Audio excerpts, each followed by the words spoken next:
Sabi po ng iba, tayo ay mga tao lamang o kaya ay lupa lamang. Bahagi lang yun ng katotohanan pero hindi ng buo at kumpletong katotohanan. Ang pamagat ng pag-aaral natin ngayon, hindi lupa lamang or more than just physical. Hindi tayo lupa lamang, merong iba pang bahagi ang ating katauhan. Salamat Ama dahil kayo po ay aming Diyos.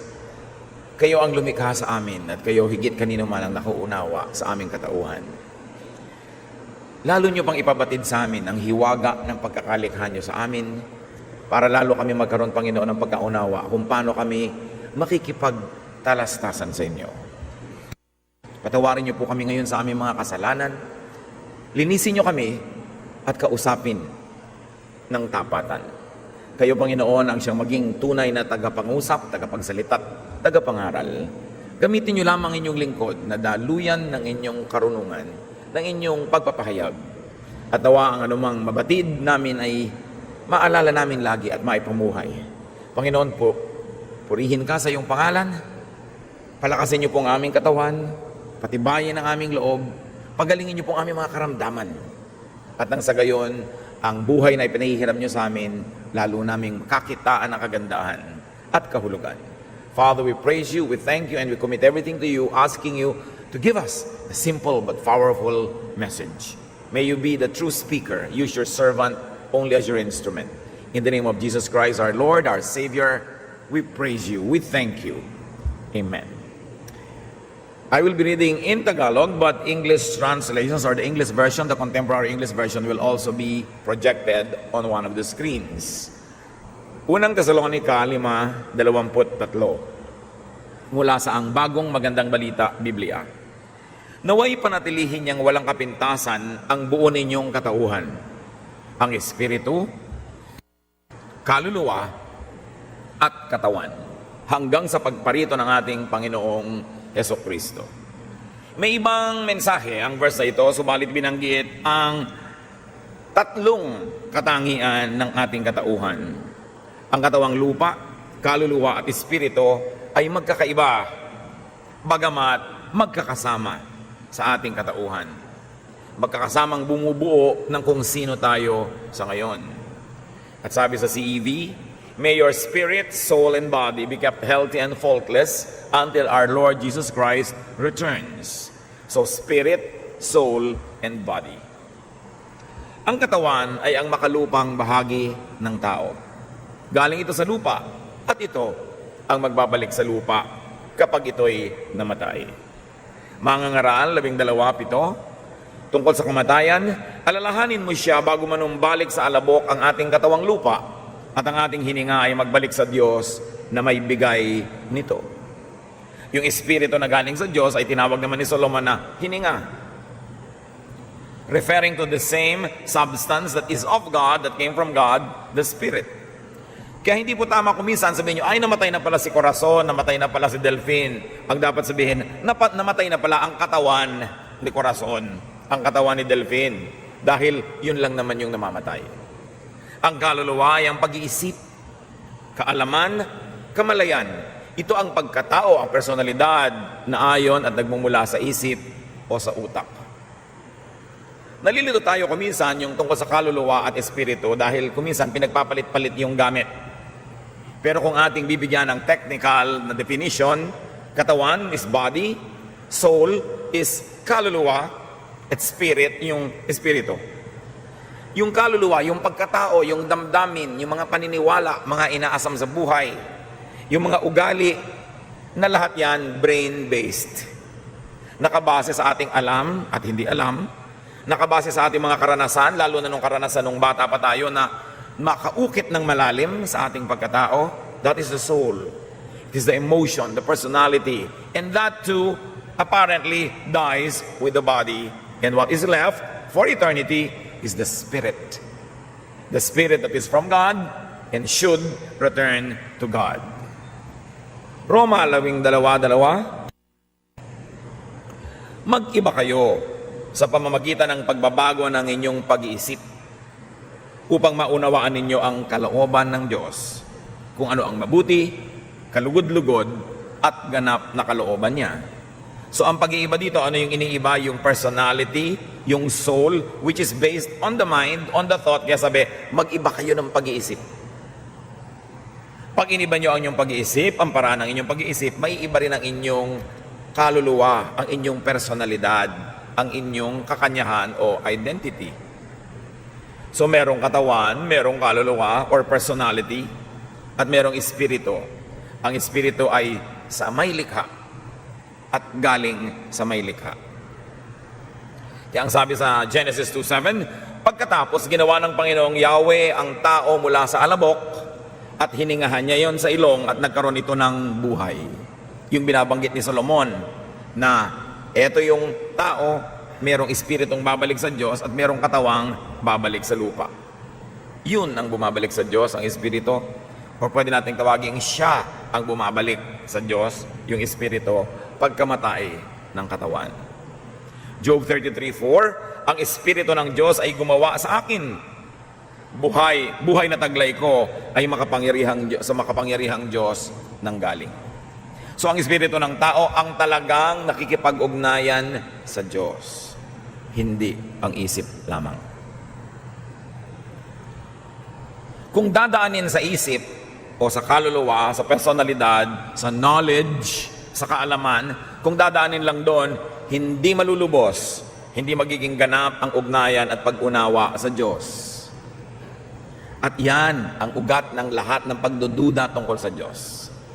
Yan ang ugat ng lahat ng pagtatalo ng mga theologians at ng mga relihiyon, ng mga nag-aral at di nag-aral, dahil nakikipag-ugnayan lang sila sa Diyos sa pamamagitan ng isip, ng utak, ng brain, ng thought, ng personality, ng kaluluwa. Ang tunay na pakikipag-ugnayan sa Diyos ay magagawa lang sa pamamagitan ng Espiritu. So katawan, kaluluwa, Espiritu. Body, mind, spirit. Or body, soul, spirit. It is through the Spirit that we can have a genuine connection with God. We can partially connect with God through the mind, through the brain, through the thought, the intellect, through knowledge. But that will never be enough. At yan ang topic ng ating mensahe mamaya, pangalawang worship service. Roma 8:26. Gayon din naman, tinutulungan tayo ng Espiritu sa ating kahinaan. Hindi tayo marunong manalangin ng wasto. Kaya't ang Espiritu ang dumaraing para sa atin sa paraang di natin kayang sambitin. Napakalinaw dito sa Romans 8:26, yung role ng mind at yung role ng spirit. Yung role ng soul at yung role ng spirit. Sabi, kung sa dunong lang daraanin, kung sa thought, sa mind, sa intellect, hindi kayo makakapagdasal ng totoo. Kasi, hindi naman tayo marunong manalangin ng wasto. Ang tunay na pakikipag-ugnayan sa Diyos ay hindi natututunan ng utak. Ito ay likas sa Espiritu na galing sa Diyos, kaya sa pamamagitan ng Espiritu lang natin at sa tulong ng banal na Espiritu ng Diyos, nag-uugnayan ang dalawang Espiritu. At kung minsan, ang Espiritu natin ang nananalangin, hindi ang ating utak. Kasi hindi naman alam ng utak mo kung ano ipapanalangin eh. Alam ba ng utak mo kung alin ang tunay na magaling para sa'yo? May iniisip ka na magaling para sa'yo, pero madalas mali. Alam ba ng isip mo kung ano ang tunay na kalooban ng Diyos? Hindi. Nahuhulaan mo lang. Minsan tama, minsan mali. Pero yung Espiritu managaling sa Diyos, yun ang higit na nakababatid ng kalooban ng Diyos. Kaya sabi, alam nyo kung minsan, hindi nyo naman kayang magdasal eh. Hindi nyo alam kung anong dadasalin. At tinutulungan kayo ng Espiritu ng Diyos, nakikipag-ugnayan sa Espiritong nakatahan sa inyo, para yung dalawang Espiritu na lang nag-uusap, nagdadalanginan para sa inyo dahil limitado ang inyong utak. So magkakaiba yung ministry ng utak, ng Espiritu. Ang Espiritu na mula sa Diyos, ang ipinahihiram at tumatahan sa tao. At yun ang daan natin pabalik sa Diyos. Hindi yung katawan, hindi yung kaluluwa o yung utak o yung mind o yung intellect. Unang Korinto 3:16, hindi ba ninyo alam na kayo'y templo ng Diyos at naninirahan sa inyo ang Kanyang Espiritu? So yung nakatira sa atin, Espiritu ng Diyos, dahil sa Kanya nagmula, ang trabaho natin, ibalik yon sa Kanya. Matapos na mamatay ang ating katawan. Roma 8:9, ngunit hindi na kayo namumuhay ayon sa laman, kundi ayon sa Espiritu.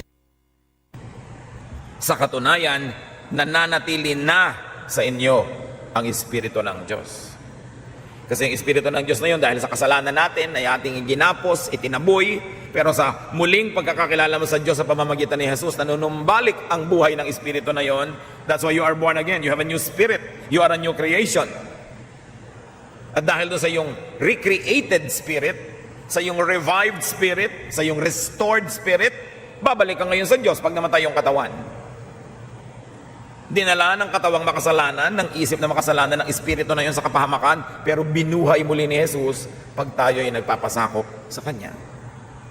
Kaya lumalaya ang espiritu mula sa katawan sa oras ng kamatayan. Ang espiritu ang umuuwi sa Diyos sa oras ng kamatayan. Hindi ang katawan, maiiwan yon. Hindi rin ang kaluluwa o ang personality o ang thought or ang intellect. Hindi yon lalampas sa salaan ng langit, ang papasok lang ay ang Espiritu.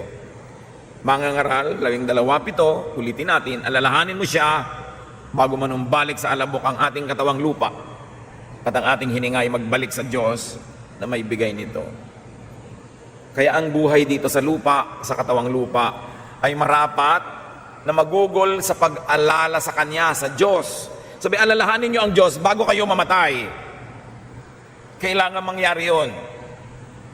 Kaya meron tayong mahalagang misyon na mga mahal natin sa buhay, maging hindi natin mga kakilala, mapaalalahanan sa Diyos at magbalik loob sila sa Diyos bago mamatay ang kanilang katawan. Malinis yung espiritu sa kanila na binahiran ng kasalanan, dala na rin ng katawan at ng isip. Kaya importanteng soul winning. Hindi pwedeng ikaw lang yung ligtas sa mga kamag-anak mo, hindi. Mga mahal mo sa buhay, hindi.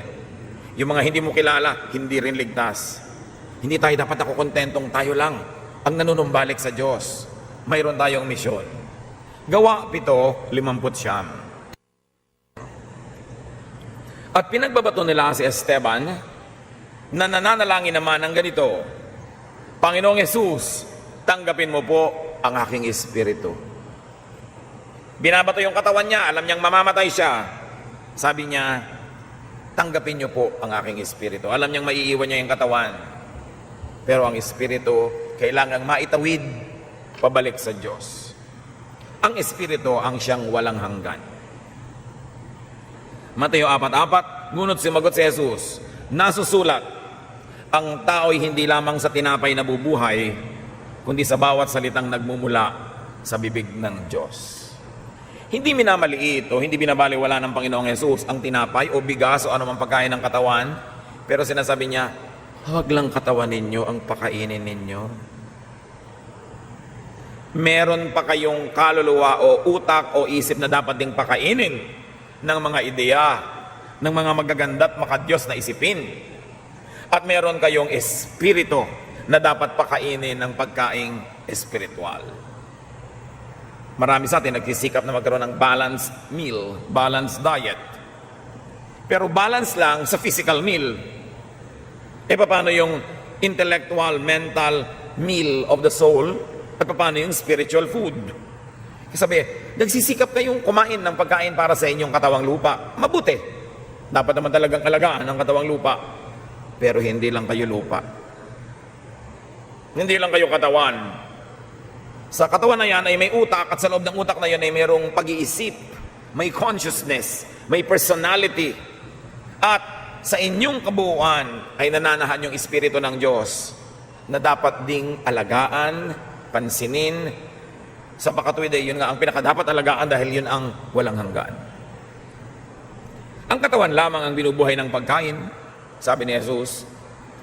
Ang kaluluwa at espiritu ay pinakakain dapat ng salita ng Diyos, ng mga katuruan, ng kabanalan, ng paggawa ng mabuti. Alam niyo ba mga kapatid, ang paggawa ng mabuti ay pagkain ng espiritu, pagkain ng kaluluwa. Kaya kung minsan may ginawa kang mabuti, may tinulungan ka, hindi mo malaman kung saan ang gagaling yung saya mo, yung ligaya mo. Hindi mo maunawa kung bakit sa kalooban mo magaan ang feeling mo dahil meron kang binigyan. Kasi ang pagbibigay ay isang gawang mabuti. At ang gawang mabuti ay pagkain ng kaluluwa at pagkain ng espiritu. Hindi dapat pinapabayaan ang ganong mga uri ng diet. Hindi lang lupang katawan ang binubusog. At huwag tayong magkamali, hindi kaaway ang katawang lupa. Bakit? Kasi ito ay bigay ng Diyos. Yung mga OA naman sa pagiging religious, wala nang ginawa kundi masamain yung katawan, parusahan yung katawan, tikisin ang katawan. Ba't ka pa binigyan ng Diyos ng katawan kung hindi naman niya binigyan ka ng isang bagay na mabuti? At kung hindi niya minamabuting alagaan mo ang katawan na ito, di sana mga espiritu na lang tayo lahat, mga usok, o mga thoughts na lang tayo, pero tayo'y may katawan. Diyos, sa kanyang walang hanggang karunungan na nagpasya na magkakaroon tayo ng katawan, kaya mabuting bagay ang katawan. Masama lang yung mga ibang bisyo, mga hilig na naglalayo sa atin sa Diyos, pero hindi naman lahat-lahat ng gusto, lahat-lahat ng ibig ng katawan ay dapat masamain, dahil ang lahat ng bigay ng Diyos ay mabuti. Ang mga pagdanasang hindi naman nakakasira ay hindi masama. Katanggap-tanggap ang mga pagdanasa na kasama lang sa pagiging tao. Hindi lahat ng mga pagnanasang minamasama ng relihiyon o ng mga relihiyoso ay masama na nga. Dapat kayo ang magpasya sa inyong personal na buhay kung alin sa mga desires nyo ang talagang nakakasama sa inyo at hindi yung hindi naman. Nobody can decide that for you. Kailangan kayo magpasya nun. It's a personal issue. Mangangaral 8:15. Sa karunungan ni Solomon, sabi niya, kaya para sa akin, ang tao ay dapat magpakasaya sa buhay. Walang pinakamabuti kundi kumain, uminom, at magsaya. Ito ay magagawa niya habang siya nabubuhay at nagpapakapagod sa mundong ito. Si Solomon, ang pinakamarunong na tao sa balat ng lupa, ang nagsabi, huwag niyong masamain ang pagkain ng masarap, ang pag-inom ng mabuti, ang pagpapahinga, ang pagsasaya. Regalo yan ng Diyos. Tiyakin niyo lang na sa paghahanap niyo niyan ay hindi nawawalay ang espiritu niyo sa Diyos. Hindi kayo napapasama o hindi kayo nagpapahamak ng kapwa. Meron naman kasi mga tao, sobrang relihiyoso, lahat ng masarap, bawal.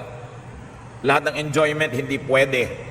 Hindi galing sa Diyos yun, galing lang yun sa mga relihiyosong pinakitid ang kanilang mundo at pinaliit ang halaga ng maraming bagay na dapat sana ay tinatamasa ng tao. Ang buhay sa lupa ay hindi dapat ituring na problema. Ito ay regalo ng Diyos.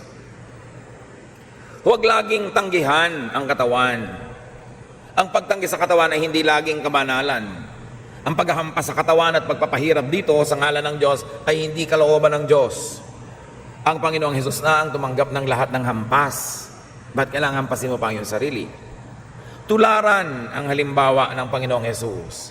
Pag may piyesta, kumakain. Pag may kainan, kasama siya. Nakikisaya, nakikihalubilo sa mga tao. Siya ang tunay na halimbawa. Hindi sino mang propeta o sino mang disipulo na ang example ay taliwas sa example ng Panginoong Hesus. Dahil yung mga yon, mga tao lamang, hindi naman sila perfect. Psalm 90, verse 10. Buhay namin umaabot ng 70 taong singkad. Minsan na may 80 kung kami malakas. Pinapakita dito na ang buhay ng tao, kung nakabuo ka ng 70 years, that's enough, that's nice, that's a good, complete life. Pero kung malakas ka pa at pinalakas ka ng Diyos, pinalad ka, naging 80 ka pa. Kung lampas ka pa ng 80, di ba sobra-sobrang bonus na yon. So dapat hindi ka na mareklamo sa buhay. Bonus na yan eh. Kaya napakahalaga rin na binibigyan natin ng kasiyahan, pahinga, yung mga taong lumampas na sa 70 o 80. Dahil bonus na sa kanila ng Diyos yun, kaya dapat tayo man magpagaan sa buhay nila at hindi magpabigat. Mahalaga na bigyan din ng halaga yung pinakahalagahan ng Diyos. So huwag masamain ang katawan. Huwag laging maniwala na ang lahat ng gusto ng katawan ay masama at dapat supilin. Yun lang nagpapahamak sa iyong espiritu. Pinahalagahan ni Jesus ang katawang lupa. Ang katawan ay kanyang pinakain, pinainom, pinagpahinga, pinagaling. Hinayaan niyang mapabanguhan ang kanyang sariling katawan. Ang mga katawan ng iba ay hinipo niya upang palakasin, buhayin, gamutin. Do not demonize the body. The body is a gift of God. But it must be respected and treated as a temple of the Holy Spirit because it is. Pahalagahan ang katawan. Katawan mo, kapatid, at katawan ng kapwa natin. So kung may mga katulong ka, pagpahingahin mo naman. Kung meron ka mga kasama sa buhay, bigyan mo rin ng ginhawa. May mga nagugutom, pakainin mo rin, hindi ikaw lang. Kasi pahalagahan ng katawan, hindi lang ng sayo, pati rin ng sa ibang tao. Linangin, palakasin ang buong katauhan. Mahalaga na conscious tayo mga kapatid na meron tayong katawan, meron tayong kaluluwa at may espiritu.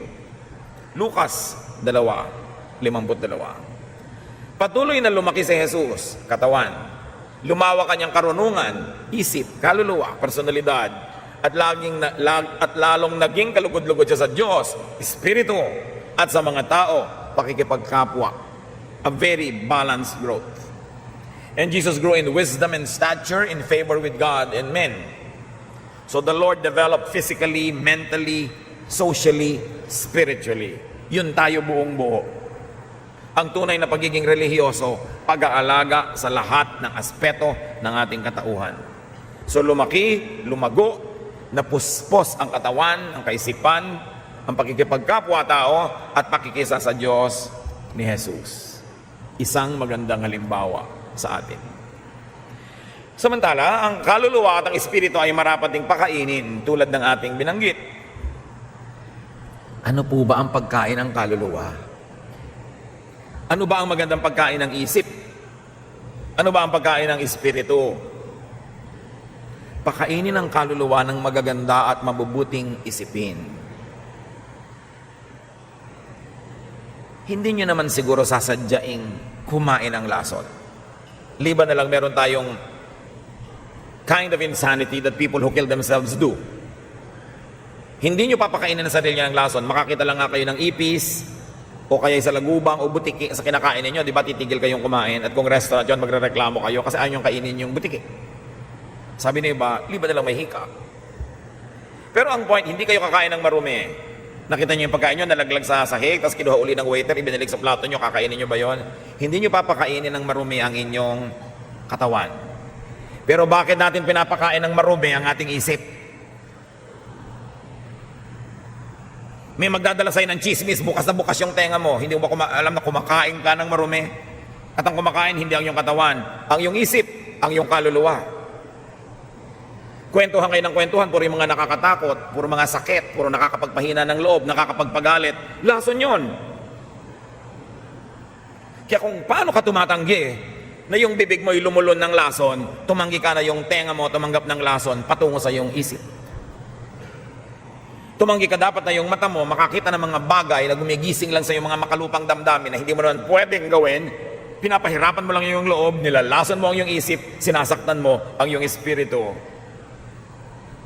Kung paano tayo nag-iingat na malinis na pagkain ang kinakain ng katawan, dapat malinis din ang nadidinig ng tenga. Refuse to continue to hear garbage. Kaya kung may taong laging kang kaharap mo, reklamo ng reklamo, puro na lang problema sa buhay, puro mga galit, mga nakakainis, ayaw mo nang pakinggan dapat. Kasi dapat mo ipagtanggol ang iyong tenga mula sa basurang isinasaksak niya doon. When people come to you, alam mo ba ang huling chismis mo? I refuse to accept garbage. Yung nagpapasira ng ating loob, nagpapahina ng ating pananalig, ba't yung papakinggan? Dinalason ang inyong espiritu. Yung gumugulo sa inyong isip. Mga takot at pangamba na kahit isipin nyo naman ang isipin, hindi nyo malulutas, huwag nyo dapat isipin dahil nilalason nyo ang inyong isip pagka ganun. At pag nalason na yung isip, pati katawan nyo apektado, hindi na rin kayo makatulog. Malungkot na rin na inyong mukha. Tumataas ang presyon ng dugo. At kung diabetic kayo, dahil sa stress, tataas ang sugar level. Naaapektuhan ng espiritu ang katawan. Naaapektuhan ang katawan ng espiritu. Naaapektuhan ng emosyon, ng utak, ang espiritu at katawan. Dahil lahat yan ay bahagi ng isang buo nating katauhan. Huwag niyong pakainin ang inyong espiritu at kaluluwa ng galit, ng muhi. Minsan hindi kayo galit sa isang tao nung makausap niyo yung kagalit niya. Mamaya galit na rin kayo. Pinakain kayo ng galit. At nagbubunga rin sa buhay niyo yung galit. Manonood ka ng horror, kumakain ka ng horror. Ang bunga noon, natatakot ka ngayon mag-isa sa gabi. Natatakot ka mag-isa sa dilim.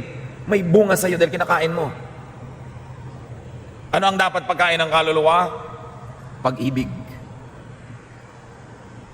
kabutihan, kababaang loob. Gumagawa ka ng mabuti, pinapakain mo ang espiritu mo at kaluluwa ng mabuti. Yun ang mga pagkaing espiritual. Hindi lang laging salita ng Diyos sa Biblia, bagamat yun ang main. Pero yung nagpapatawad ka, pinapakain mo ang iyong espiritu ng mabuti. Tinitikis mo yung mga tao, nagtatanim ka ng galit, kumakain ka ng lason. Kasi lalabas sa ugali mo, sa salita mo at asal, yung galit mo na yun. Garbage in, garbage out. Kung anong kinain, yun ang papasok. Filipos 4:8. Dapat maging laman ng inyong isip ang mga bagay na karapat-dapat at kapuri-puri. Mga bagay na totoo, marangal, matuwid, malinis, kaibig-ibig, at kagalang-galang. Yun daw ang dapat laman ng isip. Meron pa magsasabi, bakit mo naman ako hindi pinupuntahan? Bakit mo naman ako hindi dinadalaw? Paano pag dadalawin kita, tatambakan mo lang ako ng reklamo, tatambakan mo lang ako ng galit, ng puot. Ba't naman ako kakain ng lason na gusto mong kainin ko? Ikaw na lang kumain yan kung gusto mo. Kaya umiiwas tayo dapat sa mga taong nagpapakain sa atin ng lason. Tulad ng iiwas ka sa taong gusto kang pakainin ng buhay na daga, kakainin mo ba yun? Pero ano ba yung pagkain? Sabi ni Jesus, kahit ano naman lulunin nyo, lalabas din yan sa kabila.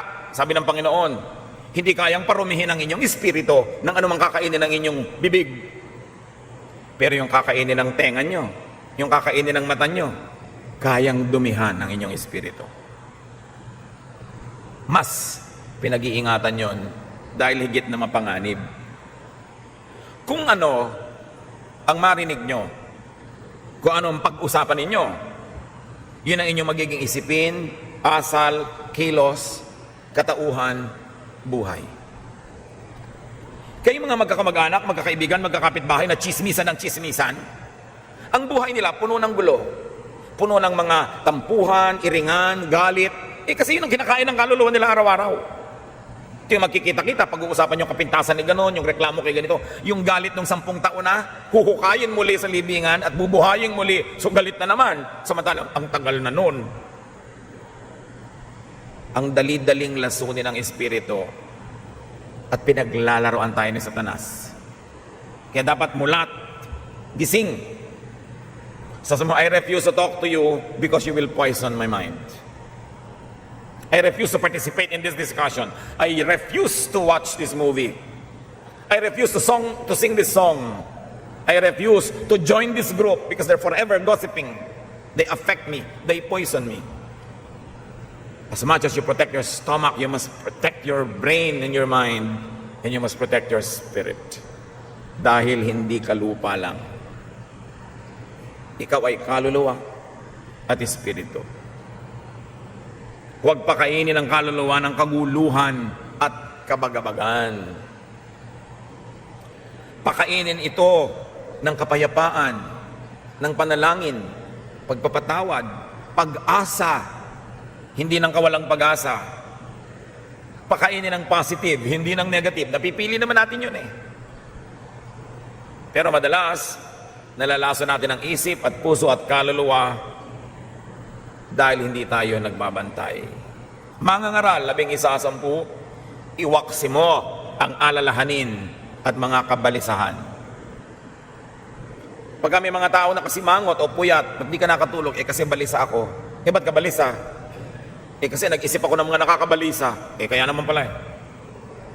Ano ba mga inisip mo? Inisip ko kung gagirahin tayo ng China. Hayaan mo na yung mga taga-Department of Foreign Affairs mag-isip nun. Binabayaran sila para mag-isip nun. Iniisip ko kung paano kung natunaw lahat ang yelo sa North Pole, napigil mo ba? Kaiisip. Iniisip ko kung paano kaya pagtanda ko, magkaka-cancer kaya ako, maloloka kaya ako. Meron kayang kabaong pag namatay ako. Huwag mo na isipin lahat yun. Problema na yun ng mga namatayan.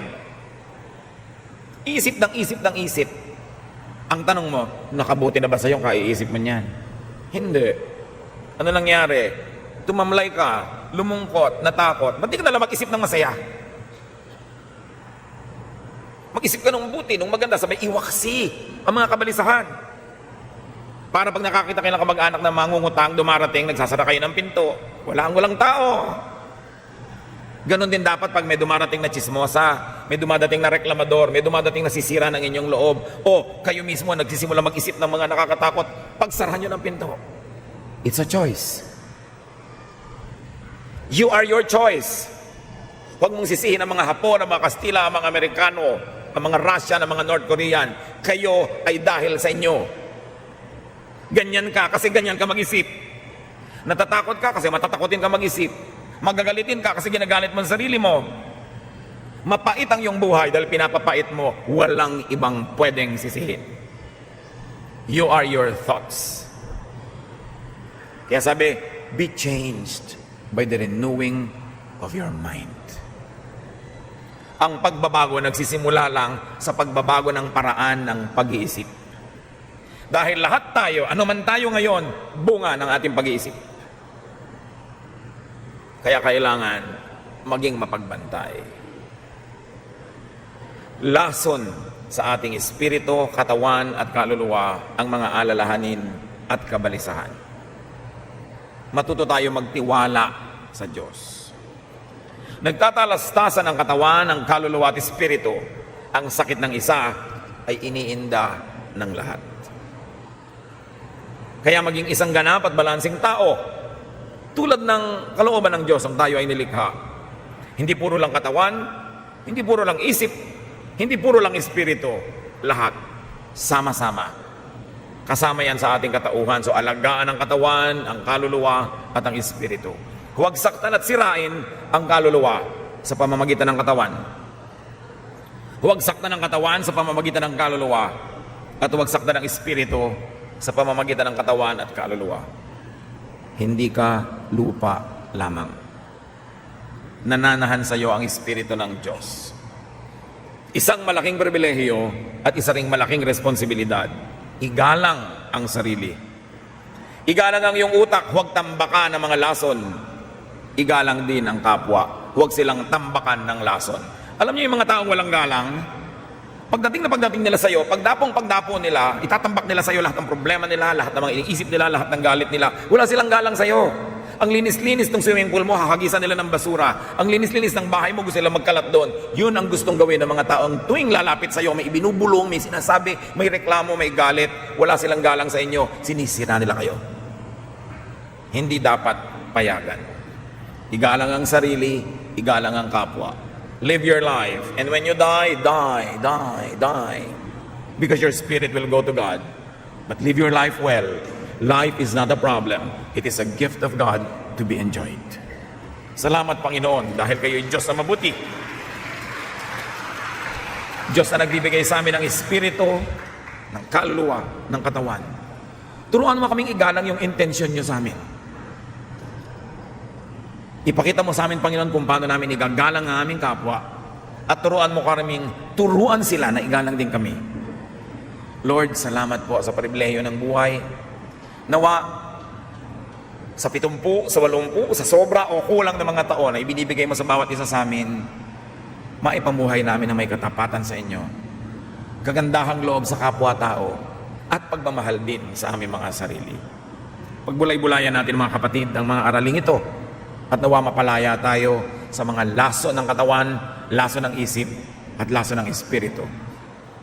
Sa pananalangin ng iyong mga anak, O Diyos, sa aming pananahimik, magbulong ka pa sa amin ng mga personal na leksyon na maaari naming ipamuhay.